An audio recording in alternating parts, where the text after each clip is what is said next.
Oke, Assalamualaikum warahmatullahi wabarakatuh. Selamat malam, pagi, siang, sore, malam ya untuk teman-teman praktikan semua.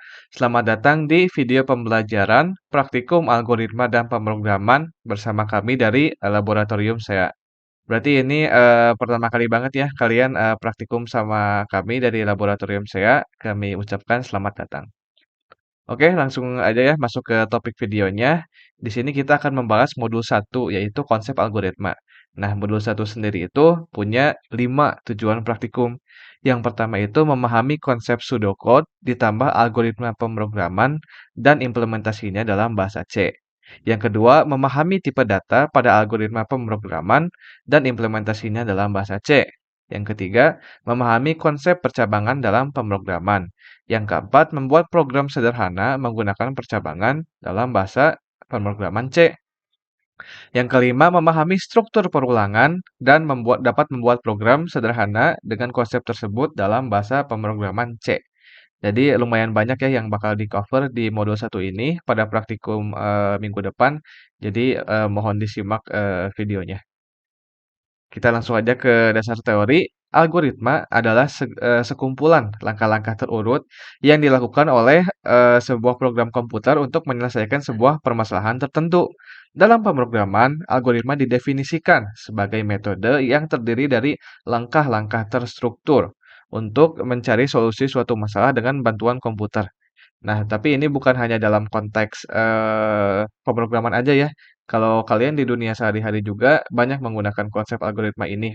Contohnya kalau misalkan kalian masak ya, kan kalau kalian masak, misalkan kalian mau masak sesuatu yang sulit, pasti, kan butuh resepnya gitu kan. Nih si resep ini mengandung step-step atau langkah-langkah bagaimana, kita itu bisa membuat, si, masakan yang akan kita buat tadi.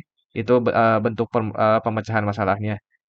Nah, tahapan dalam, menyelesaikan permasalahan menggunakan algoritma ini terdiri dari 3 bagian, yaitu menentukan masalah, atau ide, pemecahan masalah, dan solusinya atau hasilnya.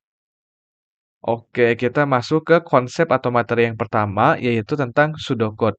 Nah, algoritma tadi itu dapat disajikan dalam dua bentuk, yaitu dalam bentuk flowchart dan dalam bentuk pseudocode yang akan kita bahas sekarang. Pseudocode sendiri merupakan penyajian algoritma yang informal dan dapat dibuat dengan kaidah yang ditentukan sendiri. Pseudocode bukan merupakan bahasa pemrograman, sehingga bahasa yang kita gunakan untuk penulis tidak menjadi masalah. Oke, sebelumnya tolong diperhatikan ya tentang konsep pseudocode ini karena akan benar-benar kita gunakan di praktikum minggu depan dan emang secara umum ini konsep yang sangat bermanfaat juga ya untuk kita tahu saat kita ingin membuat sebuah program gitu. Mulai aja. Pertama untuk membuat sebuah pseudocode kita harus bikin step-step atau flow programnya terlebih dahulu. Nah, kalian bisa lihat di sini ada step satu, ada step 2, tapi ini step satunya beranak ya. Silahkan kalau videonya mau di-pause terlebih dahulu untuk dibaca dan kalau misalkan pengen menerka, ini programnya bakal melakukan apa sih? Karena sebelum mulai ke proses membuat flow program, kalian harus paham betul dulu kalian mau bikin program apa yang ingin kalian outputkan dari program tersebut gitu. Nah, di sini kita bikin program untuk menentukan apakah inputan yang diberikan oleh user itu berupa angka, positif, negatif, atau angka nol. Yuk kita bareng-bareng, pahami flow programnya. Pertama itu, proses yang pertama, selama pengguna ingin memasukkan angka, minta pengguna untuk memasukkan sebuah angka. Jika angka lebih besar dari nol, tampilkan angka positif. Jika angka kurang dari nol, tampilkan angka negatif. Jika angka sama dengan nol, tampilkan angka nol. Tanyakan pengguna apakah ingin memasukkan angka lagi. Jika pengguna tidak ingin memasukkan angka lagi, maka keluar dari program.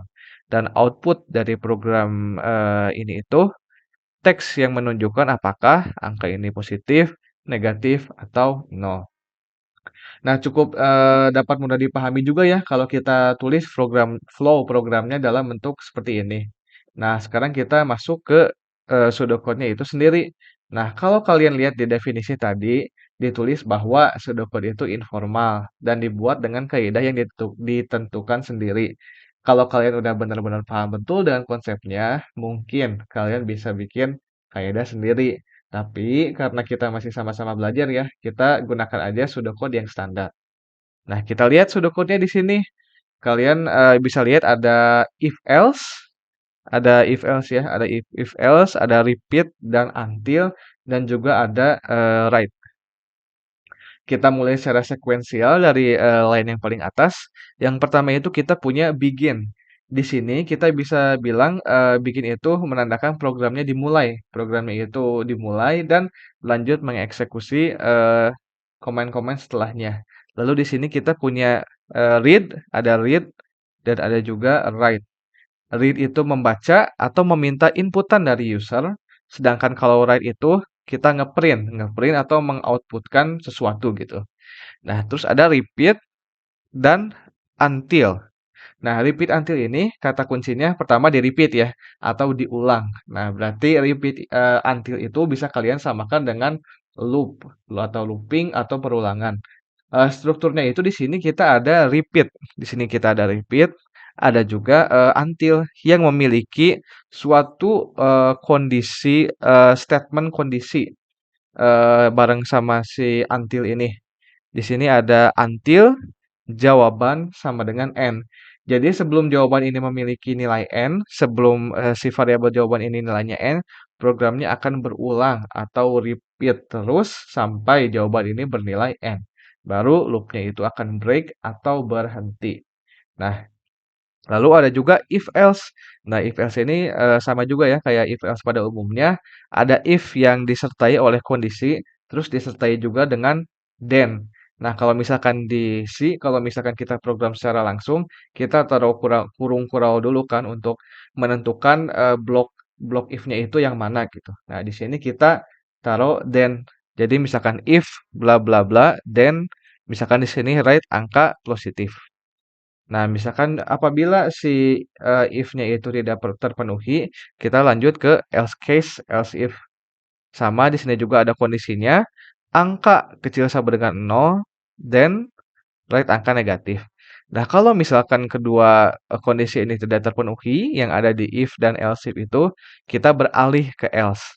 Di mana else ini, aduh, sebentar. Di mana else ini akan write angka 0 apabila dua kondisi ini tidak terpenuhi. Nah, sebenarnya ada lagi yang namanya itu declare. Kita tambahinnya langsung. Misalkan di sini ada declare. Declare, misalkan namanya temporary atau bebas. Misalkan di sini temporary. Nah, eh, declare ini sesuai namanya dipakai untuk mendeklarasikan variabel. Jadi kalau misalkan kalian bikin pseudocode untuk program yang misalkan butuh algoritma sorting ya, yang kalian bakal belajar nanti, kalian butuh declare untuk menyatakan value-value yang perlu disimpan secara sementara gitu. Nah, itu sekedar iklan aja ya. Sekarang kalian udah tahu tentang pseudocode standar si sintaks-sintaksnya atau vocabulary-nya seperti apa. Yuk kita sekali lagi overview. Kita mulai dari begin sampai line paling bawah. Nah, di sini kita begin untuk menandakan programnya itu sudah dimulai atau sudah di-run. Lalu untuk repeat until-nya akan kita skip dulu ya. Lalu lanjut dulu ke read angka.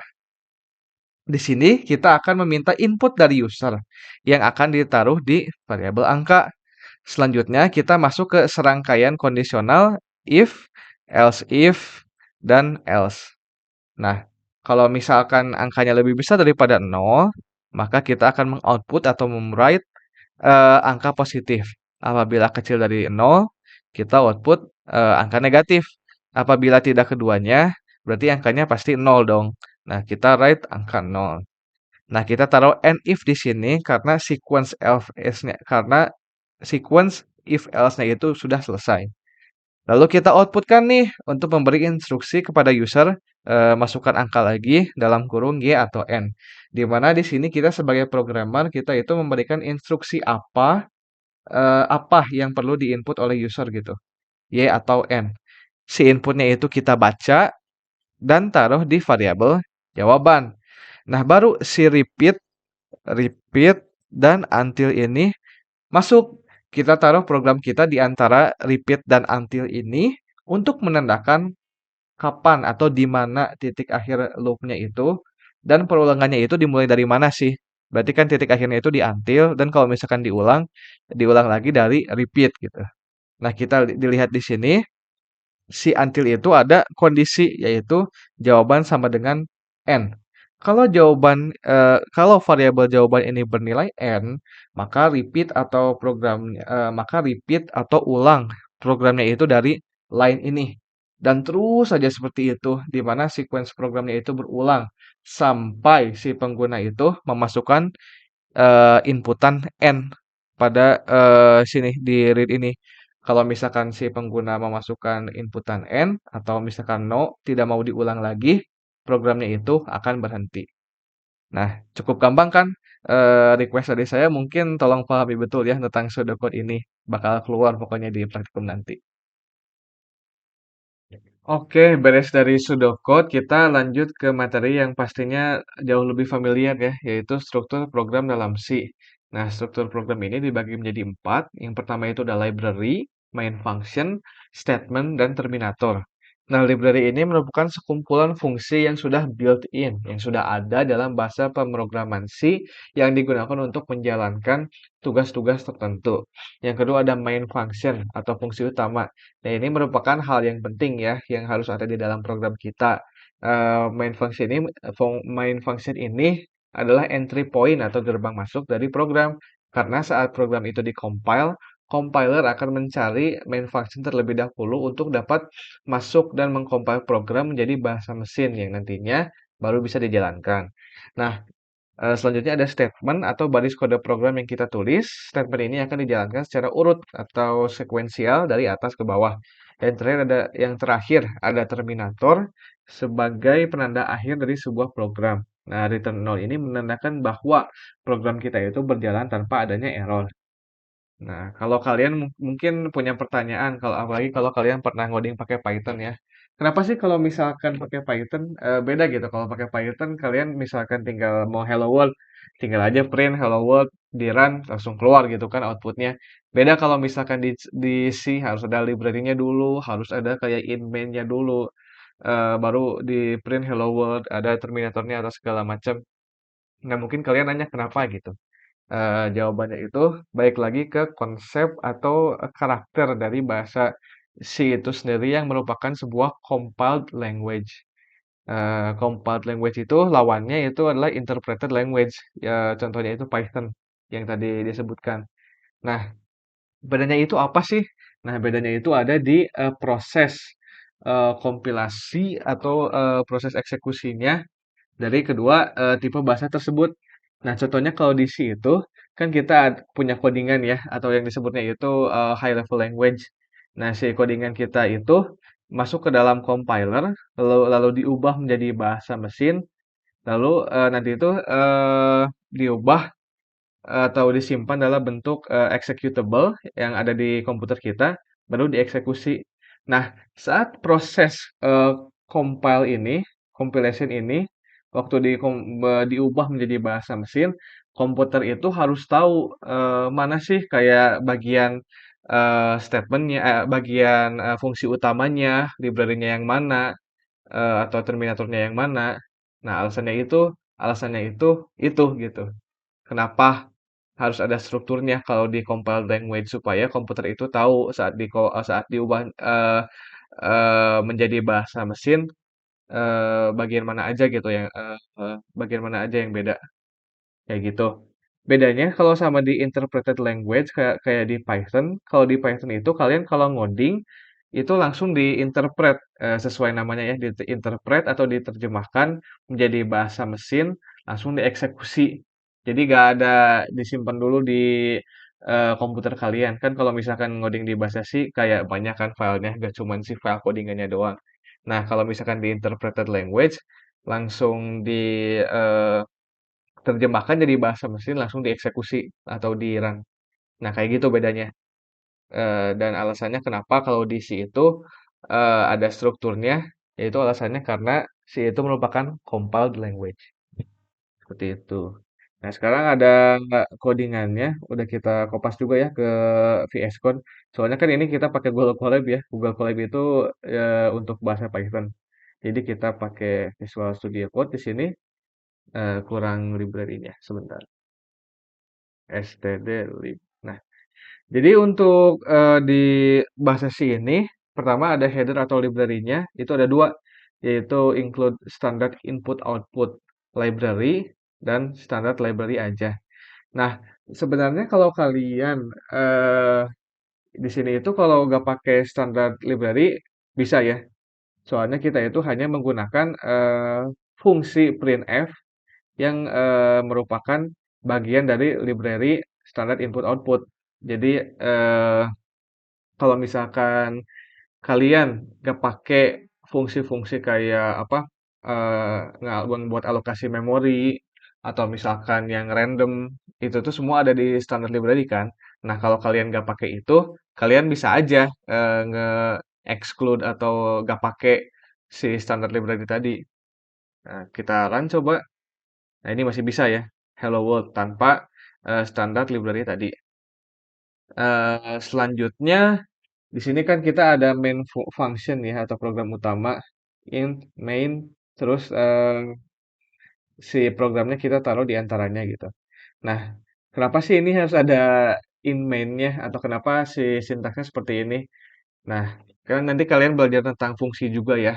Nah, tapi satu hal yang kalian harus tahu tentang fungsi, fungsi itu harus nge-return atau mengembalikan suatu nilai.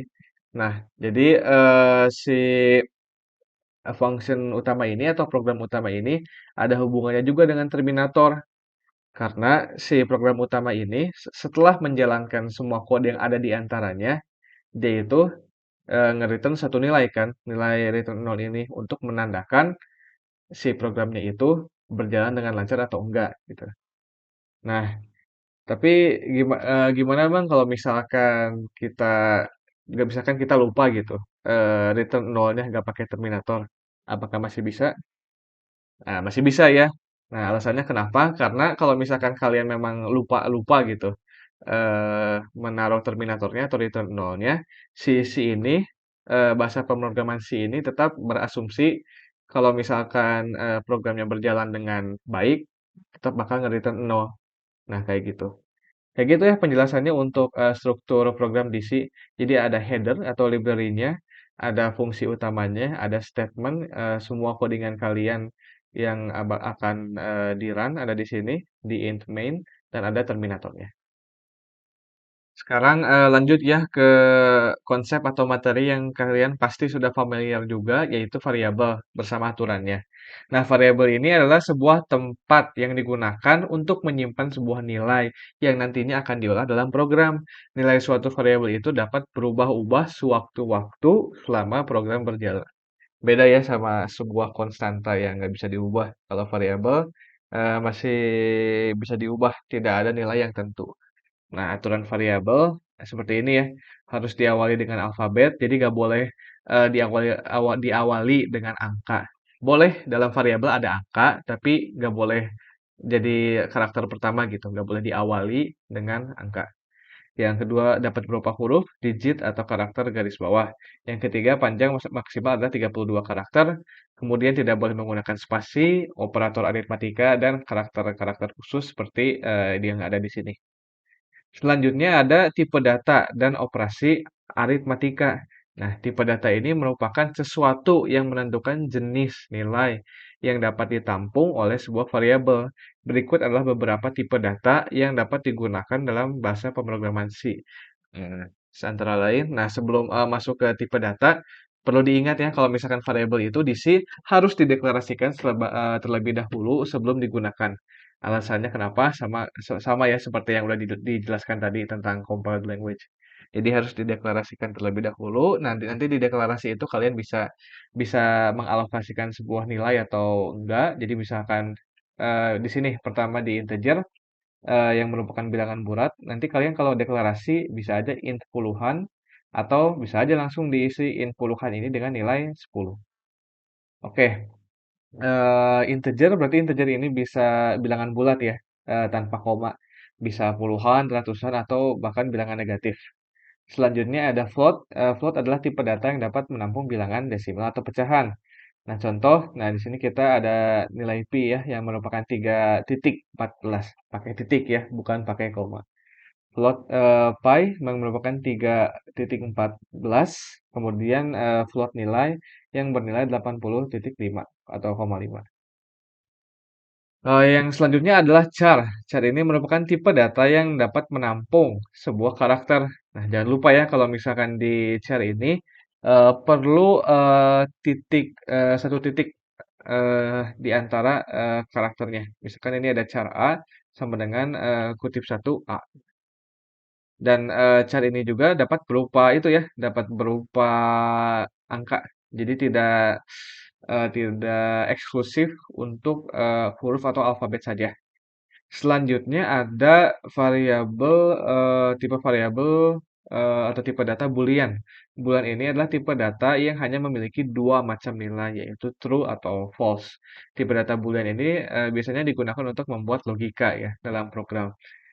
Misalkan di sini ada variabel bertipe Boolean atau bool yang pertama always true yang nilainya itu true, dan ada juga variabel yang bool yang bernama always false dan bernilai false. Nah, nanti tipe data ini akan kita contohkan di saat masuk ke operator aritmatika ya, sekalian aja di programnya nanti. Oke, operator aritmatika ini dikhususkan untuk tipe data integer, float, dan double. Berikut adalah beberapa operator aritmatika yang dapat digunakan pada bahasa pemrograman C. Antara lain ada perkalian atau multiplication, ada division atau pembagian, addition atau penjumlahan, subtraction atau pengurangan, dan modulo atau modulus atau sisa hasil bagi.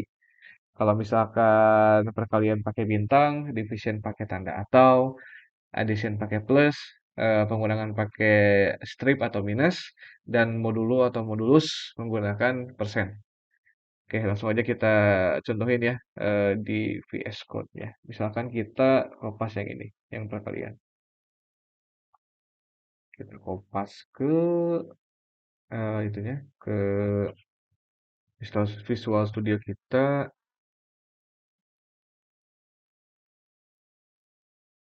Oke, terus coba kita print hasilnya. Mending itu aja ya, mending kita eh, tunjukin aja dulu semua hasil dari operator matematika tadi. Berarti ada in perkalian, ada pembagian, terus ada penjumlahan A plus B, in pengurangan sama dengan A minus B, in modulus sama dengan A modulus atau persen B. Nah, baru kita coba print F. Berarti ada 5 ya, 5 integer yang harus kita display. Kasih new line, 2, 3, 4, 5. Terus tuh 2, 3, 4, 5. Terus kita spesifikan perkalian, pembagian, penjumlahan, pengurangan. Pengurangannya tipe pengurangan dan modulus. Terus kita lupa return 0. Nah, coba kita print hasilnya apakah sesuai. Oke, pertama kita ada 200. 10 dikali 20 benar ya 200. Nah, terus 10 dibagi 20 hasilnya 0. Nah, hasilnya harusnya 0,5 kan.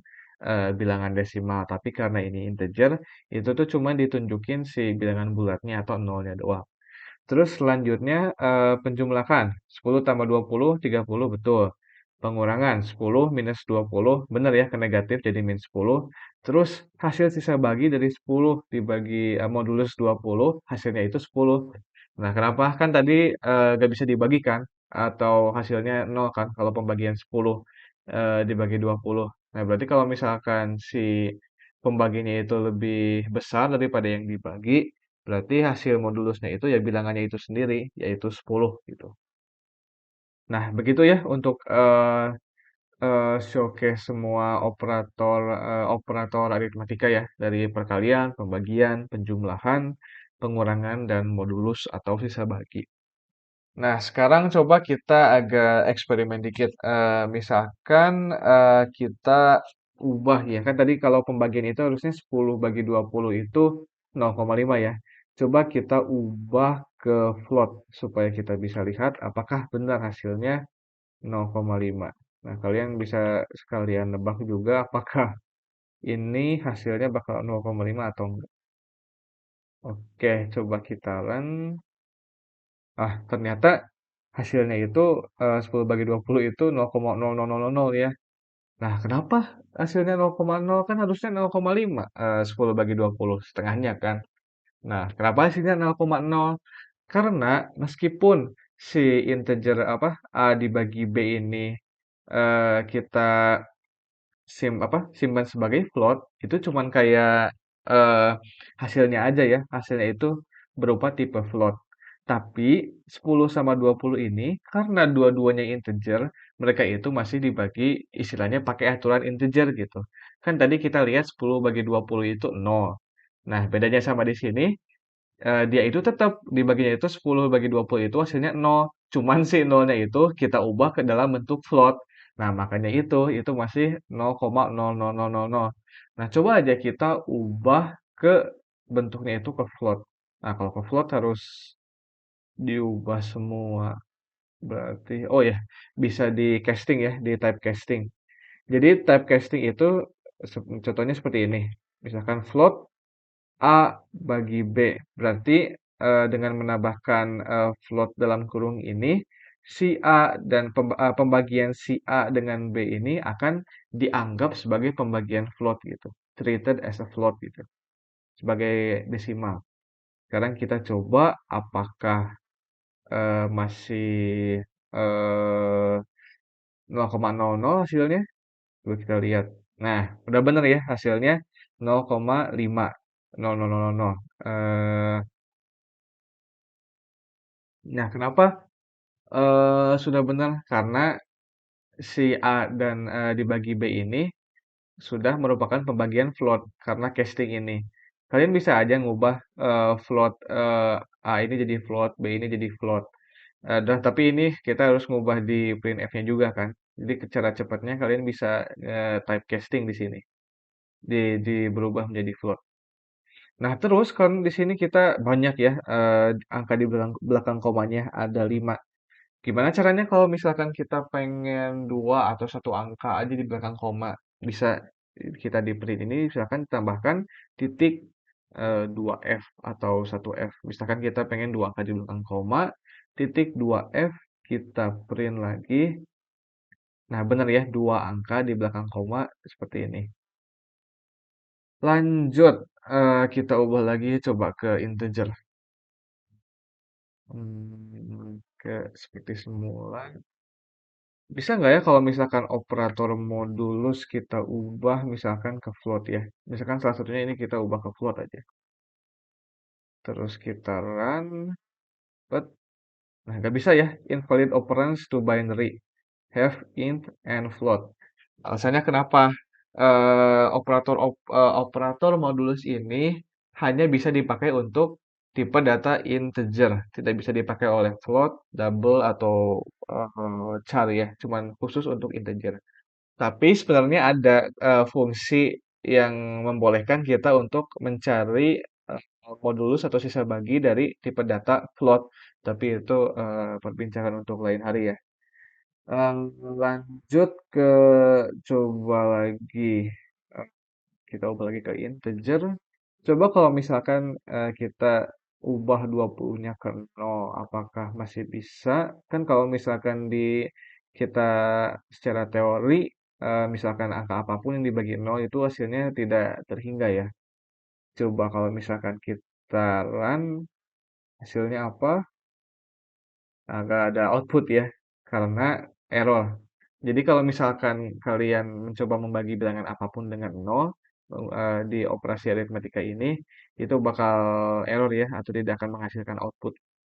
Seperti itu.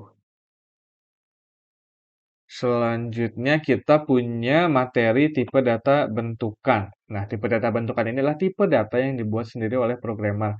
Tipe ini dibuat karena ada relasi antar variabel yang bisa bila digabungkan mempunyai suatu maksud yang sama. Dan tipe data bentukan ini ada struct dan ada string. Nah, nanti untuk string itu akan dijelasin bareng struct ya. Dan nanti untuk apa?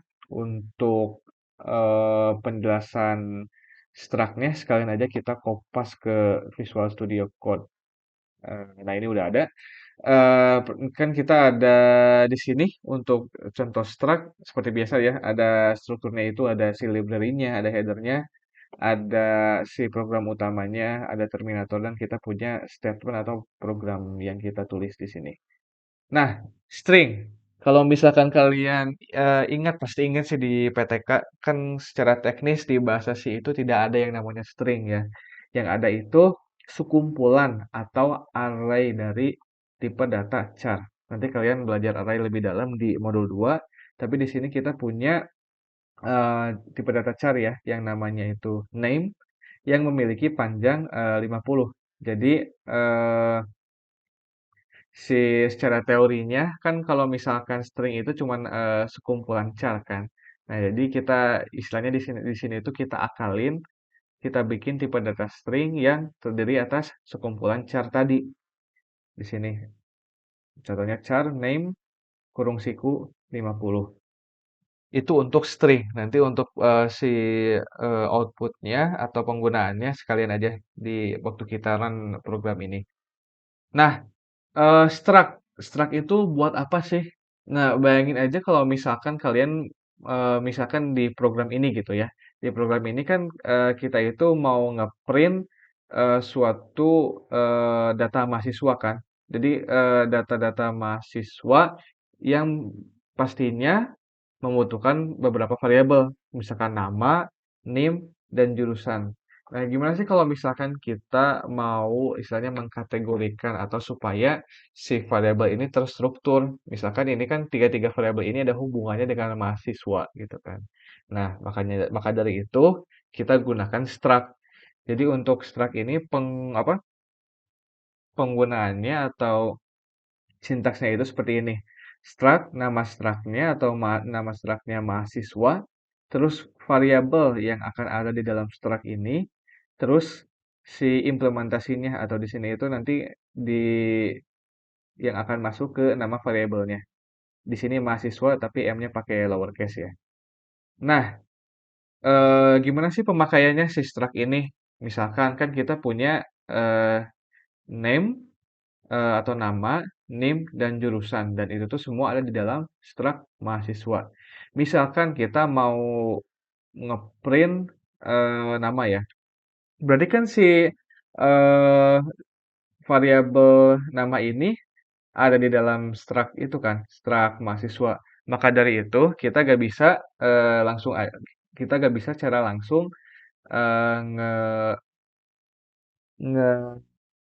ngeketik name karena sudah bagian si variabel name ini sudah menjadi bagian dari struct-nya. Jadi kalau misalkan kita mau manggil variabel-variabel di sini harus bersama dengan si mahasiswa ini. Jadi misalkan di sini mahasiswa dot name, jadi dalam struct mahasiswa itu ada variabel name, kita pakai string copy ya. Si fungsi string copy ini mengkopikan atau memasukkan nilai yang ada di argumen kedua yang ada di sini, lalu dimasukkan ke variabel mahasiswa.name.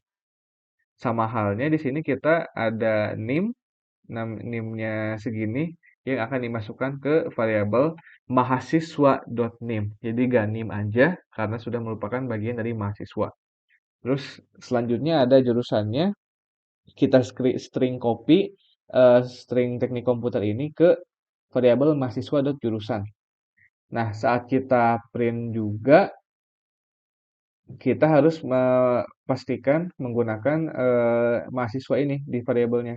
Jadi mahasiswa.name, mahasiswa.nim, mahasiswa.jurusan, dan mahasiswa.nilai.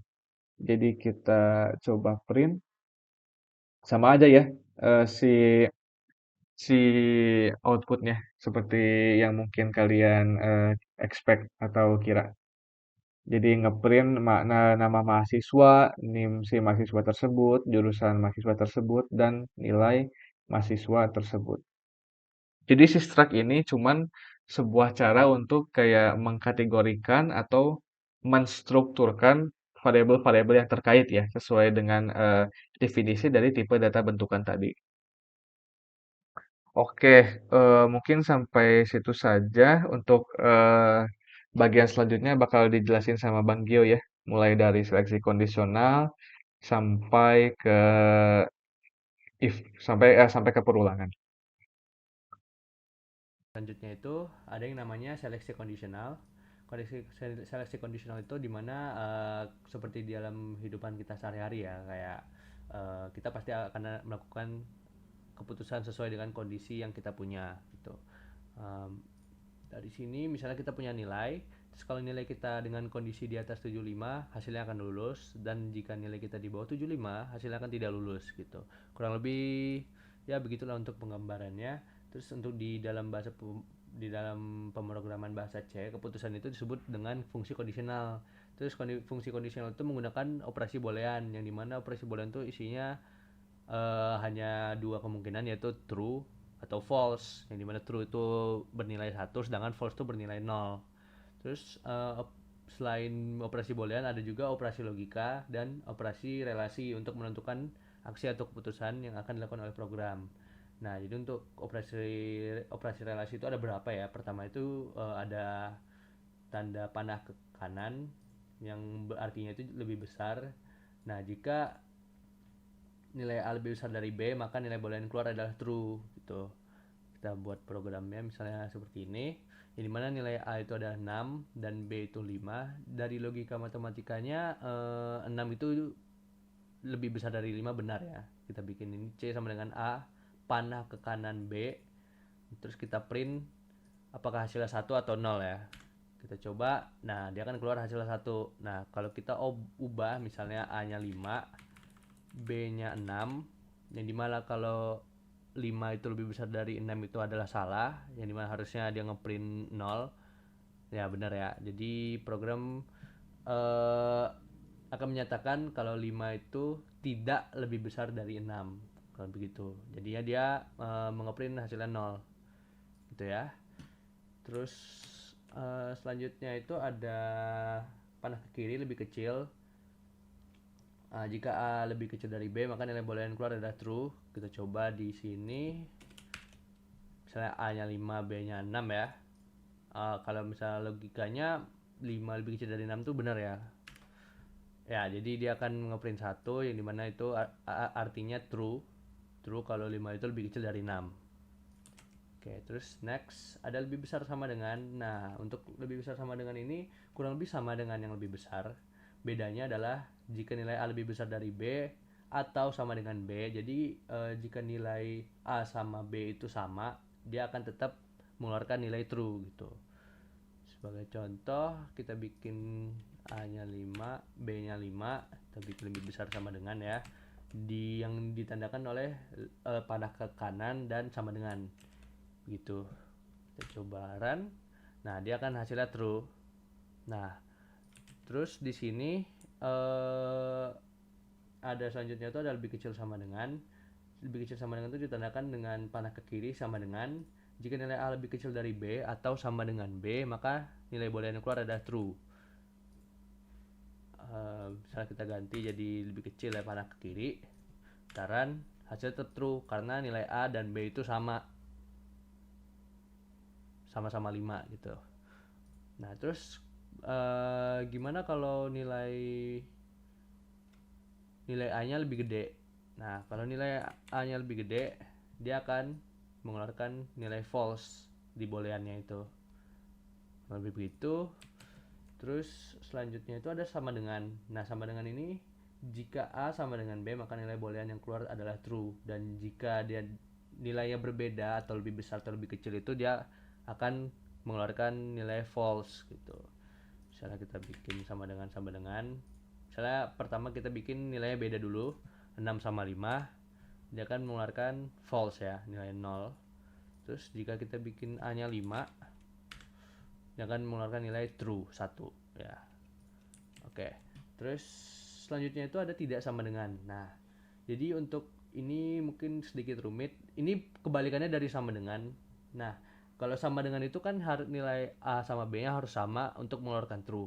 Sedangkan kalau yang tidak sama dengan ini kebalikannya.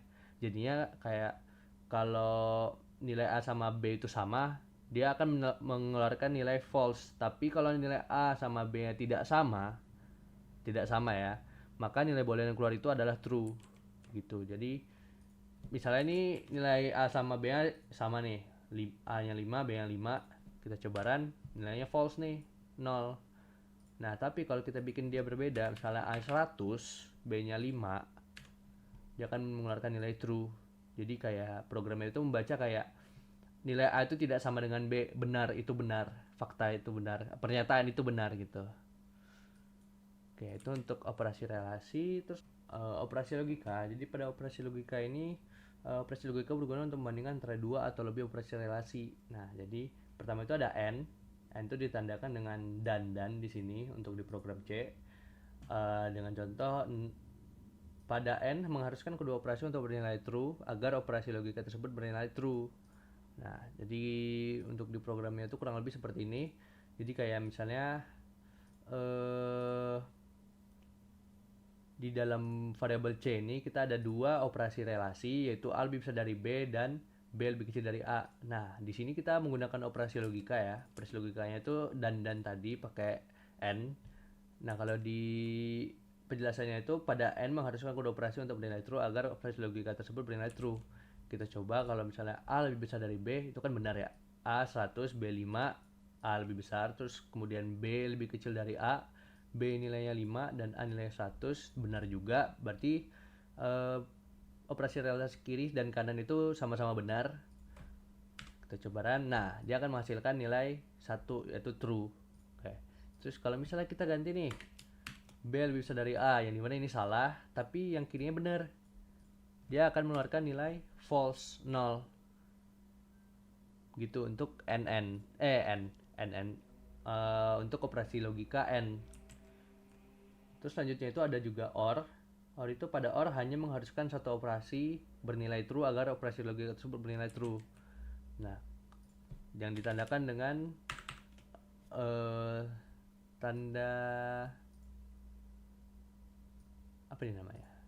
Ya, tanda garis lurus vertikal itulah 2 biji. Nah, di sini bisa kita coba lagi. A lebih besar dari B benar, B lebih kecil dari A benar, dia akan mengeluarkan nilai true 1.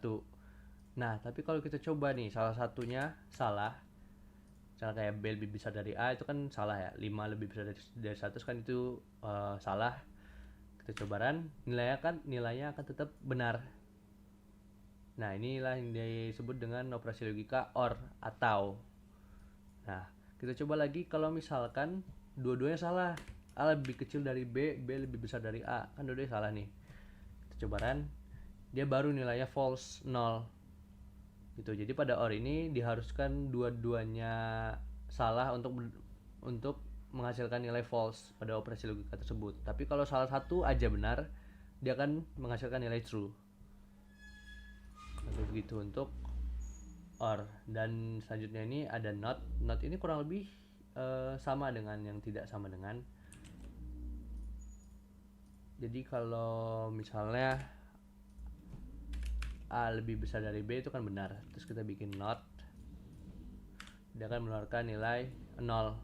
Jadi kayak di inverse gitu nilainya. Jadi kalau misalnya nilai operasi relasinya true, dikasih NOT, jadinya false. Tapi kalau jadi nilai operasi relasinya false, dikasih NOT, dikasih tanda seru ini, maka dia akan menghasilkan true 1. Gitu untuk operasi logika NOT ya. Nah, terus kita akan masuk ke percabangan yang sebenarnya. Nah, pertama itu kita ada if itu digunakan untuk menjalankan suatu instruksi, apalagi kondisi terpenuhi. Jika kondisi tersebut bernilai benar, maka statement tersebut akan dijalankan. Statement di bawahnya ini maksudnya. Jika kondisi tersebut bernilai salah, maka statement tersebut akan diabaikan dan program lanjut ke instruksi selanjutnya. Nah, penulisannya kurang lebih seperti ini. Ya, if dalam kurung kondisi itu isinya yang kita buat tadi ada operasi logika atau operasi relasi. Nah, dan tanda buka kurung kurawal isi statement atau aksi yang kita mau dan ditutup dengan tutup kurawal. Nah, oke, jadi ini coba kita hapus, kita coba pakai if ya. If dalam kurung kondisi. Nah, kondisinya itu kita bisa pakai operasi logika atau operasi relasi. Nah, contohnya ya di sini ada contohnya. Coba kopas. Nah, ini. Nah, jadi int main misalnya A itu nilainya 5, kita bikin if jika kondisinya itu A lebih kecil dari 10, maka dia akan ngeprint ini isi statement. Kita coba. Nah, benar ya, dia akan menjalankan ini isi statement. Nah, jika kita bikin kondisinya tidak terpenuhi atau bernilai false, kondisi di dalam kurungnya bernilai false, yaitu A lebih besar dari 10, 5 lebih besar dari 10, kan itu salah ya. Nah, kita coba, kita run. Dia tidak akan menjalankan apa-apa karena untuk ngeprintnya itu ada di dalam perintah jika kondisinya itu benar. Kalau kondisinya salah, dia akan tidak akan menjalankan printf-nya ini. Jadi dia akan langsung masuk ke return 0. Begitu. Oke, untuk selanjutnya itu ada if else. Nah, untuk if else ini, pada if else jika kondisi if tidak terpenuhi, maka akan menjalankan statement di else. Kurang lebih if else itu if-nya itu sama, if kondisi buka kurung kurawal, tutup kurung kurawal, dan selanjutnya itu ada perintah lagi else tanpa kondisi. Di sini else-nya tidak pakai kondisi. Nah, terus kita buka kurung kurawal lagi dan ditutup dengan kurung kurawal. Misalnya di sini ada contohnya, kita coba tes ya. Di sini misalnya sama ya, nilai A-nya kita pakai variabel A itu bernilai 5. Jika A lebih kecil dari 10, dia akan ngeprint ini isi statement di dalam if. Sedangkan kalau else, isi else itu kita ngeprint ini isi statement dalam else gitu. Kita coba run. Ini dapat kurang titik koma. Nah, jadi di kondisi if A lebih kecil dari 10 ini kan udah benar ya kondisinya. Maka dia akan langsung menjalankan printf dalam ini. Terus karena ini udah benar, jadi program tidak akan melihat isi else-nya lagi. Else-nya akan di-skip. Gitu. Nah, kalau misalnya nilai kondisi if-nya itu salah, kita bikin A lebih besar dari 10, 5 lebih besar dari 10, tentu false ya. Maka dia akan ngeprint ini isi statement di dalam else. Ya, jadi printf ini isi statement dalam if ini akan di-skip oleh program karena kondisinya udah salah.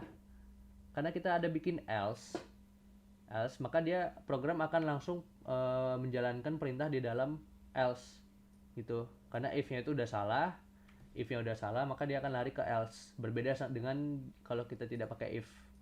Kalau kita tidak menggunakan else, if doang gitu. Misalnya kayak gini, cobaran, dia tidak akan menjalankan apa-apa karena tidak ada else-nya. Kurang lebih begitu. Oke, itu untuk if else. Terus selanjutnya itu ada if else if. Nah, di sini digunakan untuk memeriksa berapa kondisi. Statement 2 akan dijalankan jika kondisi 1 tidak terpenuhi dan kondisi 2 terpenuhi. Namun jika semua kondisi tidak terpenuhi, maka program akan menjalankan statement selanjutnya. Itu statement 3. Nah, penulisannya itu kurang lebih sama dengan if else ya. Jadi kayak if dalam kurung kondisi 1. Nah, di sini bedanya ada yang namanya else if. Setelah kondisi 1, if dengan kondisi 1, buka kurung kurawal, tutup kurung kurawal, selanjutnya ada else if. Nah, di else if ini jika kita mau ada beberapa kondisi dengan perintah yang berbeda. Misal kondisi 1. Kondisi 1, kalau misal kondisi 1 benar, dia akan menjalankan isi statement dalam if. Terus kita ada bikin kondisi 2. Nah, jika kondisi 1 salah, kondisi 1 tidak terpenuhi, tapi kondisi 2 terpenuhi, dia akan masuk ke statement yang di dalam else if.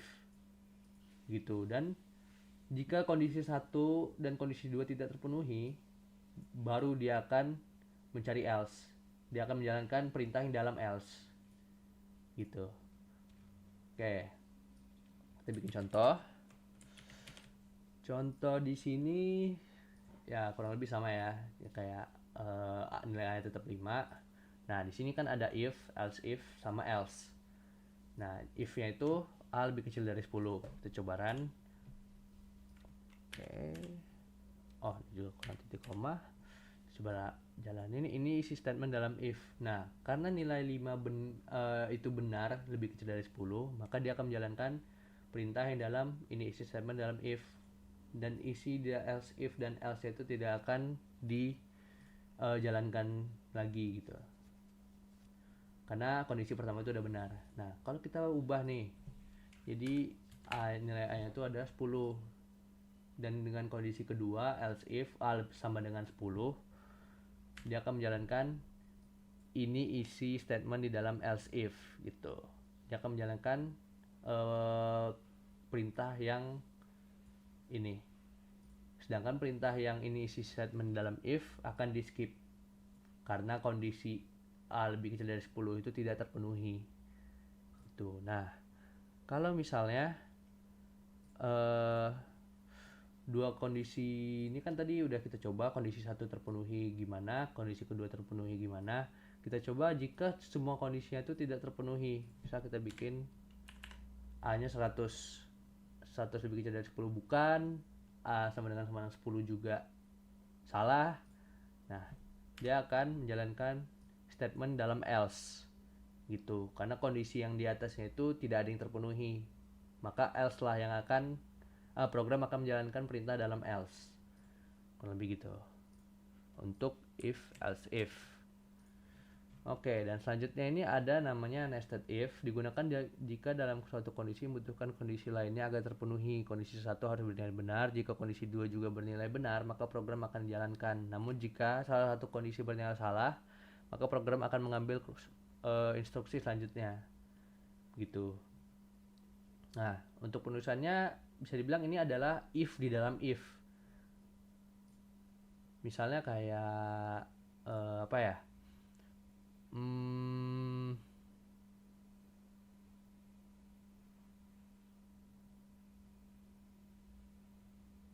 Misalnya nilai di atas 75 nih. Oh, ya. Ini ada, kalau nested if itu dia ada percabangannya lagi di dalam percabangan. Seperti ini contohnya. Misalnya nilai dia udah 7 di atas 75 nih. Tapi nilainya masih di bawah 100. Sedangkan kalau percabangan ini masih ya nilainya 100 gitu. Misalnya nilainya di bawah 100, maka dia akan lulus aja gitu. Tapi kalau nilainya benar-benar 100, dia akan lulus misalnya cum laude. Contohnya gini ya. Nah, jadi nested if tuh penggambarannya contohnya kayak gini. Misalnya nilainya 80 nih, nilainya 80. Nilai 80. Nah, nilai 80 kan di atas 75. Dia akan bergerak kita coba warna merah. Nah, dia akan bergerak ke arah atas ya. Di atas 75 dia akan ke sini, dia lulus. Terus dia akan dicek lagi nih nilai 80 itu di bawah 100 atau nilai 100. Kalau di bawah 100 berarti dia ya udah lulus aja gitu. Tapi kalau misalnya nilainya kita ganti menjadi 100. 100 ya. Nah, maka dia akan coba ganti warnanya kuning. Dia akan ke atas di atas 75, terus dia lulus. Dia akan dicek lagi di bawah 100 atau 100 dan nilai 100, maka dia akan ke percabangan yang ke bawah nih. Nilai 100 dia, maka hasil akhir dia adalah cum laude gitu. Itulah nested if. Jadi kayak ada if di dalam if gitu. Untuk contohnya itu seperti ini. Nah, ini untuk if dalam if. Saya nilainya 5. If A lebih kecil dari 10, Jika dia nilai kondisinya yang if 10 ini benar, maka dia akan dicek lagi di dalam if yang di dalamnya. Nah, nilainya 5, apakah sama dengan 5? Benar. Kalau misalnya benar sama dengan 5, dia akan ngeprint ini isi statement di if dalam. Nah, kita coba ya. Kita coba. Nah, dia akan ngeprint dua-duanya nih. Ini isi statement di dalam di if dalam, dan dia juga akan ngeprint ini isi statement di if luar gitu. Jadi gimana ya,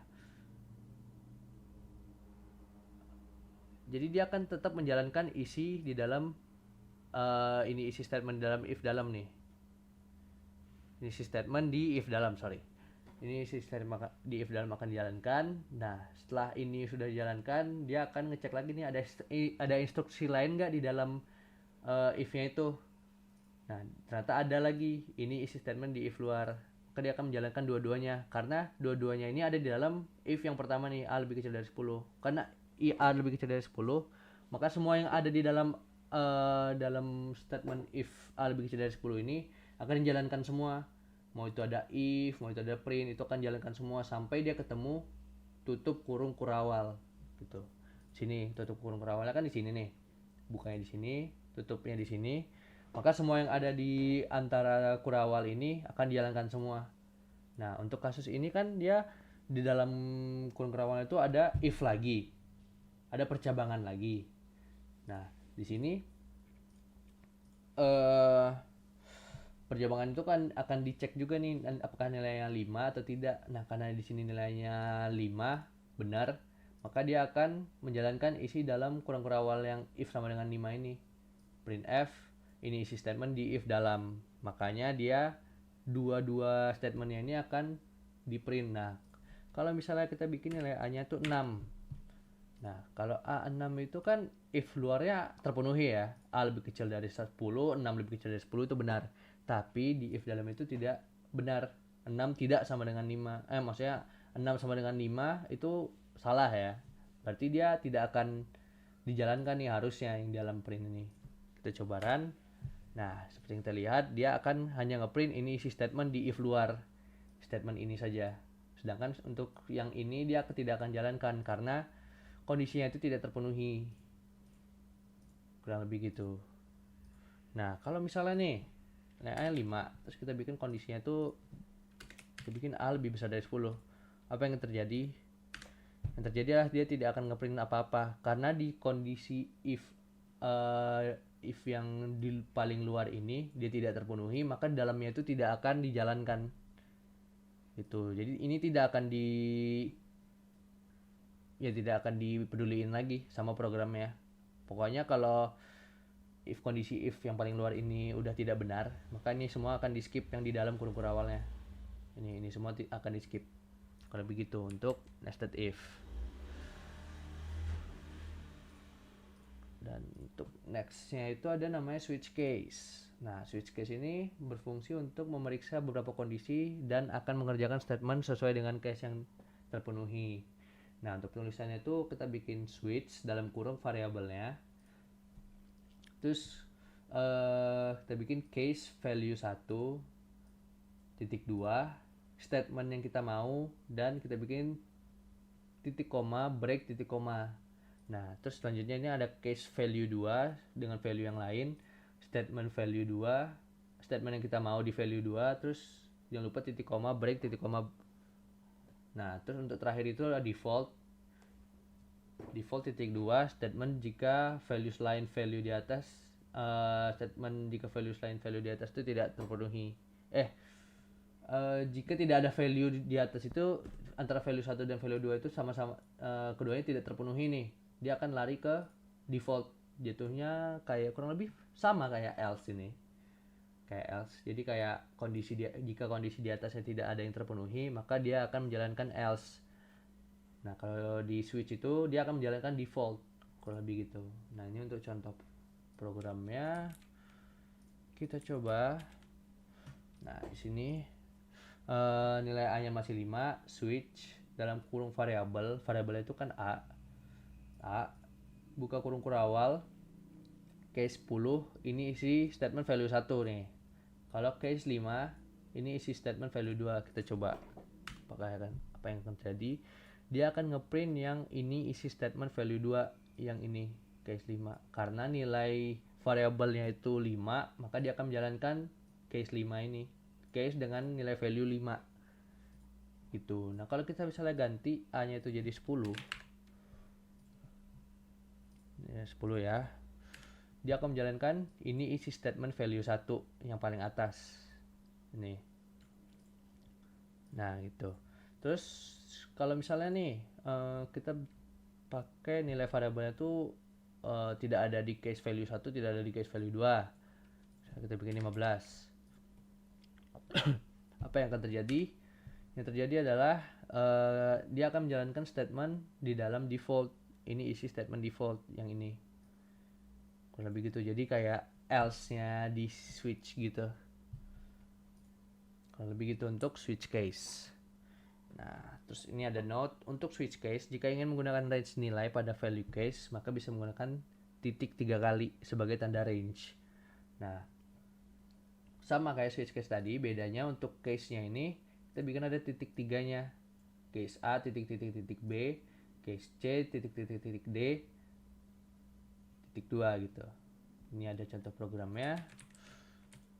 Kita coba. Nah, jadi artinya di sini adalah case yang value 1 ini dia jika case antara 1 sampai 5, maka dia akan melakukan printf isi statement value 1, akan mengerjakan statement yang ini.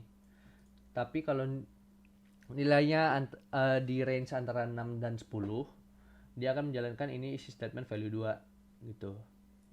Kita coba, misalnya kita bikin variabel nilai variabelnya itu 5, dia akan menjalankan ini isi statement value 1 yang ini. Karena 5 itu ada di range 1 sampai 5. Begitu. Nah, kalau misalnya kita bikin 7, hanya 7. Dia akan menjalankan ini isi statement value 2 karena 7 itu ada di range 6 sampai 10. Gitu. Nah, itu mungkin sedikit tambahan untuk switch case. Dan untuk sekedar pengingat, di switch case itu diharuskan menggunakan titik koma break, titik koma ya kayak gini ya. Jika tidak menggunakan titik koma break, maka semua perintah ini akan dilanjutkan gitu. Misalnya kita nggak pakai break ya, kita nggak pakai break sama sekali, cuma titik koma doang. Kita bikin A-nya 3 lah gitu. Apa yang terjadi, dia akan mengeprint semuanya. Jadi dia akan printf di case value satunya, di print ini isi statement value 1. Terus yang bawahnya dia akan juga ngeprint ini isi statement value 2, dan di default dia juga akan ngeprint ini isi statement value default. Nah, untuk menghalangi hal tersebut kita diharuskan menggunakan break titik koma. Jadinya dia hanya menjalankan yang kita mau aja gitu. Ini statement value 1.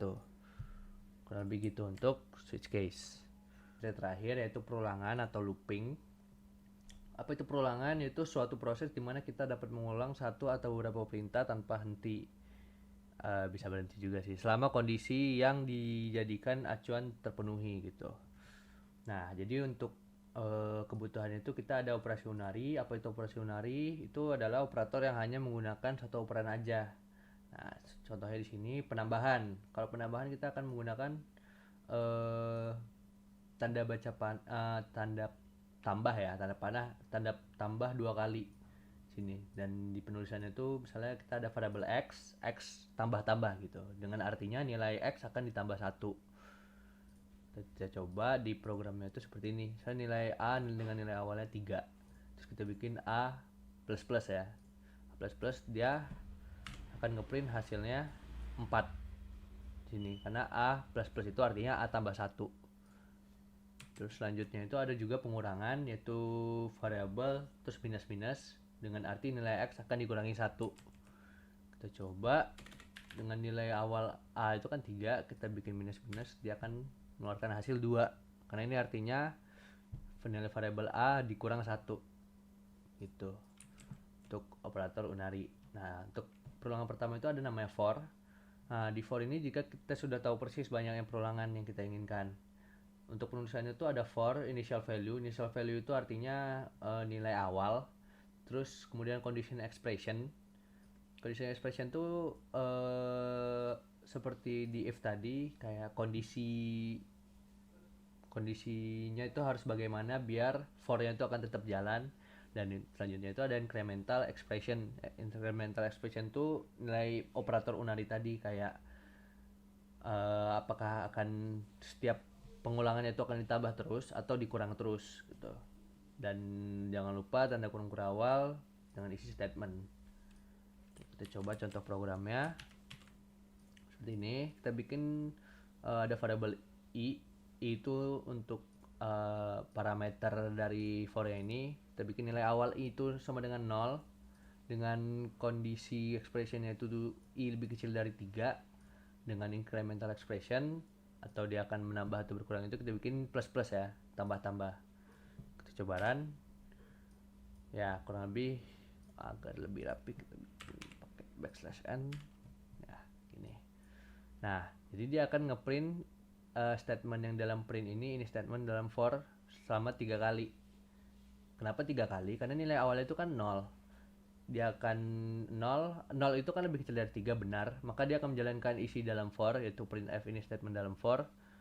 Dia akan menjalankan ini dan dia akan dicek lagi nih isinya itu apakah masih benar atau enggak dengan perbedaan i-nya itu udah ditambah 1. Jadi i 0 terus kemudian i sama dengan 1. Nah, 1 itu kan masih lebih kecil dari 3. Dia akan tetap menjalankan isi statementnya lagi, itu di ngeprint yang kedua kali. Dan selanjutnya dia akan i-nya ditambah 1 lagi jadi 2. 2 lebih kecil dari 3 masih benar. Dia akan ngeprint lagi nih ini statement dalam for. Nah, terus setelah di print dia akan ditambahin 1 lagi karena ini incrementalnya ditambah-tambah. Nah, dengan berarti 2 tambah 1 jadi 3. Nah, 3 itu apakah lebih kecil dari 3? Itu salah. 3 lebih kecil dari 3 itu kan bernilai false. Nah, karena dia udah bernilai false, maka dia tidak akan menjalankan lagi printnya ini karena sudah tidak kondisi itu sudah tidak terpenuhi lagi. Itu makanya dia akan menjalankan printf ini hanya 3 kali. Kurang lebih gitu untuk perulangan for. Oke, itu untuk for. Dan selanjutnya itu ada perulangan namanya while do. Pada perulangan metode while ini, perulangan akan terus menerus dilakukan sampai kondisinya bernilai false. Tuh. Dan beda di sini penulisannya itu ada while dalam kurung kondisi kurung awal isi statement. Nah, kita coba contoh programnya. Ini ya, masih sama i. Kita bikin nilai awalnya i. Nah, untuk while ini bedanya dengan for. While ini kita harus menentukan nilai awal variabelnya ini di luar kondisinya ini. Jadi kayak saat deklarasi juga bisa kayak int i sama dengan 0. Ini nilai dengan nilai awal 0. Dan while kondisi yaitu i selama i lebih kecil dari 5, dia akan menjalankan printf ini statement dalam while. Nah, dan untuk while ini kita juga harus selalu ingat ya untuk menambahkan incremental expressionnya itu di dalam statementnya ini, di dalam tanda kurung awal ini gitu. Nah, misalnya kita coba run. Kenapa ini? Oh, kita kurang ya. Siap, oke. Sip. Nah, ini kan i lebih kecil dari 5 dengan nilai awal 0. Dan setiap kali dia perulangan dia akan dilakukan i-nya itu akan menambah 1 i++ gitu ya. Makanya dia akan menjalankan printf ini statement dalam while selama 5 kali sampai dia berhenti. Nah, kenapa kita harus selalu ingat menambah untuk ya menulis incremental expression itu? Jika tidak ada incremental expression, inilah yang akan disebut infinite loop. Dia tidak akan berhenti karena kondisinya itu ya nilai i-nya itu tidak berubah-berubah. Jadi kondisinya itu akan benar terus. Benar terus, dia akan menjalankan terus ini statement dalam while sampai tidak terbatas. Karena dia nilai i-nya tidak akan berubah-berubah, jadi dia akan menjalankan terus gitu. Makanya kita harus menambahkan i++ atau ya incremental expression-nya tuh jangan lupa. Nah, dia akan normal lagi nih. Jadi hanya ngeprint 5 kali gitu. Itu untuk while. Terus selanjutnya itu ada do while. Pada do while ini, pada metode ini aksi akan dilakukan minimal sekali. Hal ini disebabkan akan dilakukan aksi terlebih dahulu sebelum dilakukan tes kondisi. Jika kondisi bernilai true, maka akan melakukan aksi yang ada pada do. Sedangkan jika kondisi bernilai false, maka perulangannya tidak akan dilanjutkan. Itu dengan penulisannya itu do dalam kurung statementnya dulu baru kondisinya, while baru while dalam kurung kondisi. Itu. Nah, kita coba di sini programnya. Ya ini ya, ini namanya do while, ada do, terus ada while. Nah, jadi kalau misalnya nih kalau kayak tadi misalnya kita bikin kondisi sama kayak tadi, i lebih kecil dari 5 dengan nilai awal i itu 0. Kita coba run. Nah, dia akan ngeprint 5 kali. Nah, tapi bedanya di sini do while itu karena dia melakukan dulu baru dicek kondisinya. Jadi kalau misalnya kondisinya salah nih, i lebih besar dari 5 misalnya, dia tetap akan ngeprint sekali doang, tapi karena di dual ini dia akan melakukan dulu baru ngecek kondisi gitu. Jadi dia akan ngeprint dulu baru dicek kondisinya benar atau enggak. Oh, ternyata salah. Berarti dia nggak akan lanjutin lagi. Beda sama yang while do tadi. Kalau while do di sini, yang while do tadi ini ya, kita coba kondisinya kita salahin dari awal,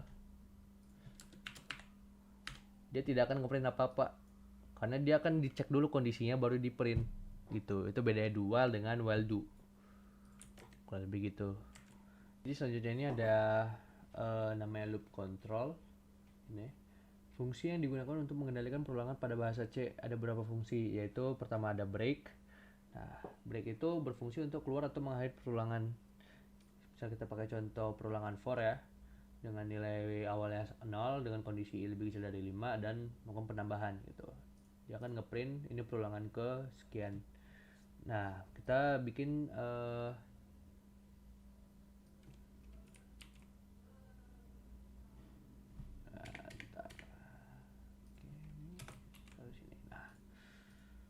nah jadi pada ini kalau misalnya dia tidak ada break dulu, dia akan print kayak gini.